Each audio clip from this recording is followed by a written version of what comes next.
It's a story we've been tracking for quite some time, a possible merger with the airlines with a lot on the line for the Valley. Tempe-based U.S. Airways just announcing it is pursuing an all-out merger with American Airlines, and it now has the support of Americans' pilot and flight attendant unions. American executives are the ones not biting quite yet. The worry here is whether the Valley could lose hundreds of jobs. I think most of us agree that it's highly unlikely that the corporate headquarters is going to stay here in Tempe. Pilots, flight attendants, all of those kind of people are likely to stay where they are.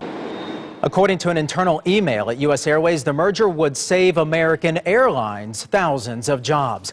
But without a deal being reached, we're already hearing about another big financial impact for you. ABC 15's Angie Holdsworth making sense out of what could happen to the price of flights. And Angie, you're live at Sky Harbor Airport, and it seems to be this is the #1 thing on passengers' minds. Yeah, absolutely. You know, airfares, what it costs to fly, people definitely talking about that this evening. And especially when you consider that, you know, airfares have jumped 12 times just this year alone. Now, if U.S. Airways manages to absorb bankrupt American, that could mean even more hikes. Now, Tempe-based U.S. Airways is getting the backing, as you mentioned, from its unions in support of a merger with American. American filed for bankruptcy in November, and it's been resistant to the idea. Now, for travelers, this merger can mean less competition and fewer fare wars to keep prices down. For some travelers out of Sky Harbor I spoke with, they say they're putting their faith in carriers like Southwest.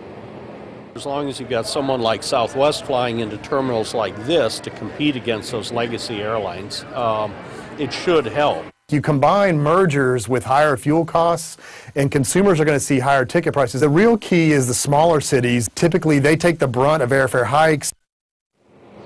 So, of course, everybody will be watching very closely those fares and how they could be impacted. But keep in mind that U.S. Airways leaders say there is no deal in place yet, and really it could take up at least to a year before things are finalized. Christopher? Yeah, Angie, a lot of people keeping an eye on this, especially so many jobs at stake. It's, I believe, U.S. Airways is the 8th largest employer of our state. Angie, thank you very much for that.